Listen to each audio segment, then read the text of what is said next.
यहाँ से उसूली एतबार से दारुल खिलाफे को कहीं और मुंतकिल होना नहीं चाहिए था। अगर होना भी चाहिए था तो ढाका होना चाहिए था, ठीक है। लेकिन वो पंजाब मुंतकिल हुआ। का सिस्टम भुट्टो साहब के ज़माने से अब तक चला आ रहा है। ये दूसरी बड़ी ज़्यादती। पठान महाजिर फसाद हुआ, 1.5 दर्जन लोग उसमें मारे गए। फसाद हो गया या करवाया गया? जी करवाया गया। 4 जंगें लड़ी हैं हिंदुस्तान के साथ, इतने लोग उन जंगों में भी हलाक नहीं हुए जितने कराची के अंदर हलाक हुए। कराची की ये जो तबाहाली है, इसका हम जानना ये चाहते हैं कि इसका सबब क्या है और इसकी तारीख़ क्या है। देखिए, कराची की तबाही का आगाज़ जो है वो जनरल अयूब खान के ज़माने से हुआ।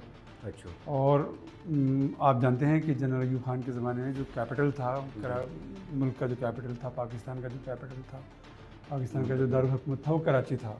और उसका जवाज़ था, कराची जो था वो वाहिद सनती शहर था, वाहिद तिजारती शहर था, और वाहिद जो है वो बड़ा शहर था, और ये कायद-ए-आज़म का शहर भी था।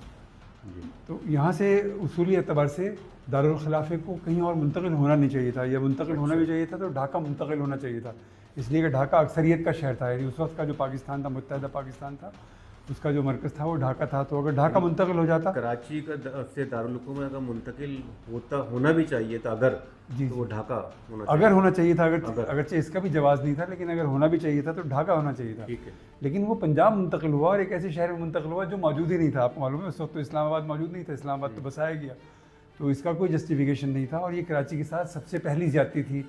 कराची के साथ होने वाला सबसे बड़ा जुल्म था कि उसकी मरकज़ियत को जो है वो तहोबाला कर दिया गया और नेस्त व नाबूद कर दिया गया। फिर आपने देखा कि जनरल अयूब खान के ज़माने से पहले जो कराची था हमारा, तो इसमें किसी तरह की लसानियत का कोई ज़रा सा भी असर मौजूद नहीं था इसकी साख्त के ऊपर, इसकी पर्दाख्त के ऊपर। लेकिन जनरल अयूब खान के ज़माने में पहली दफ़ा कराची में पठान महाजिर फसाद हुआ, 1.5 दर्जन लोग उसमें मारे गए, और उस लसानी सियासत की बुनियाद पड़ी जो बाद में बहुत बरगुबार लाई। ये फसाद हो गया या करवाया गया? जी करवाया गया। उसका कोई जवाज़ ही नहीं था, इसलिए कि जो पठानों के मफादात थे वो महाजरों के मफादात से कहीं भी टकराते नहीं थे। सही।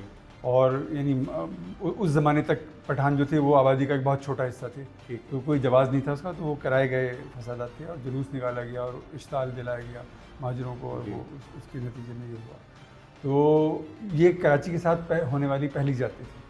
फिर आप देखिए कि जो भुट्टो साहब का ज़माना है, भुट्टो साहब जो थे वो पूरी कौम के रहनुमा थे, और उन्होंने पहली दफ़ा एक ऐसा सिस्टम जिसको कोटा सिस्टम कहा जाता है वो मुसल्लत कर दिया कराची के ऊपर।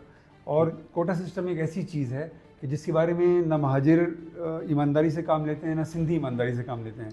ईमानदारी से काम लेने का तकाज़ा ये है कि हम ये बताएं कि उस वक्त जिस वक्त भुट्टो साहब ने कोटा सिस्टम मुतारिफ़ करवाया, उसका जवाज़ था कोटा सिस्टम का, और उसका जवाज़ ये था कि जो कराची की जो महाजिर नौजवानों की आबादी थी वो बहुत ज़्यादा तालीम याफ्ता थी, वो बहुत ज़्यादा बाशऊर थी, वो बहुत ज़्यादा कॉम्पिटेंट थी, और सिंधी जो नौजवान थे उसके मुकाबले पर वो निस्बतन कम तालीम याफ्ता थे, तो वो रोज़गार के हुसूल के सिलसिले में महाजिर नौजवानों का मुकाबला नहीं कर सकते थे। ठीक है। इसलिए एक महदूद मुद्दत के लिए 10 साल के लिए, 15 साल के लिए, 20 साल के लिए कोटा सिस्टम की ज़रूरत थी।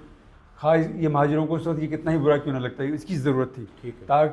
ताकि जो सिंधी नौजवान हैं उनको भी तालीम में और शऊर की सतह में उनको बुलंद किया जाए और महाजिर नौजवानों की सतह पर लाया जाए। लेकिन जो बदकिस्मती हुई है कि उसको भुट्टो साहब ने परमानेंट बना दिया, मुस्तकिल बना दिया। ये महाजिरों के साथ, महाजिर नौजवानों के साथ ज़्यादती थी, और वो कोटा सिस्टम भुट्टो साहब के ज़माने से अब तक चला आ रहा है। ये दूसरी बड़ी ज़्यादती थी। यानी अब ज़रूरत नहीं है जी, अब उसकी ज़रूरत नहीं, इसकी ज़रूरत ख़त्म हुए अरसा हो गया। जो उसके लिए आइनी मुद्दत रखी गई थी वो भी गुजरे हुए अरसा हो गया। 1980 में वो ख़त्म हो गई थी वो, तो 1980 में कोटा सिस्टम को ख़त्म हो जाना चाहिए। कोटा सिस्टम उसी तरह मौजूद है और वो ला रहा है। तो ये सबसे बड़ी ज़्यादती थी। फिर जनरल ज़ियाउल जो थे वो तो बहुत इस्लाम पसंद थे अपने दावे की सतह पर, तो उनके ज़माने में किसी लसानी सियासत का यहाँ पर कोई अमल दखल नहीं होना चाहिए था। लेकिन जनरल ज़ियाउल ने अल्ताफ़ हुसैन को अल्ताफ़ हुसैन बनाया और MQ उन्होंने तख्लीक़ की, और कराची पर एक ऐसी लसानी पार्टी जो है मुसल्लत कर दी जिसका महाजिरों के तशख़्ख़ुस से कोई ताल्लुक़ ही नहीं था। यानी महाजिरों का जो जहनी सांचा था वो तो इस्लाम के अंदर जड़ें रखता था ना, और वो तो एक ऐसी तहजीबी साख्त रखता था कि जो पूरे बरसग़ीर क्या पूरे आलम इस्लाम को डिनोट करती है। तो यानी लसानी सियासत का कोई जस्टिफिकेशन कराची के अंदर मौजूद नहीं था। लेकिन जनरल ज़ियाउल ने कराची में जमात इस्लामी को दीवार से लगाने के लिए और इंटीरियर सिंध के अंदर पीपल्स पार्टी को दीवार से लगाने के लिए अल्ताफ़ हुसैन की सियासत को प्रमोट किया, اور کراچی میں جو لسانی سیاست تھی اس کو پروان چڑھایا اور کراچی کا جو پورا تشخص ہے اس کو تہو بالا کر دیا اس نے. اور اس کے نتیجے میں کراچی کے اندر پھر وہ جنگ شروع ہوئی کہ جو 30 سال تک 35 سال تک جاری رہی. اور آپ کو معلوم ہے کہ کراچی میں 35 سال کی اس لسانی سیاست کے دوران 90,000 سے زیادہ لوگ مارے گئے. یہ اتنی بڑی تعداد ہے کہ پاکستان نے جو 3-4 جنگیں لڑی ہیں ہندوستان کے ساتھ, اتنے لوگ ان جنگوں میں بھی ہلاک نہیں ہوئے جتنے کراچی کے اندر ہلاک ہوئے. لیکن یہ رپورٹ بھی نہیں ہوا اور اس طرح سے اس پر جس طرح سے تشویش کا اظہار ہونا چاہیے تھا پوری قومی سطح پر, اس طرح سے تشویش کا اظہار بھی نہیں ہوا. اور یہ بات جو ہے ایسا لگتا ہے کہ جیسے کراچی میں کچھ ہوا ہی نہیں ہے بالکل.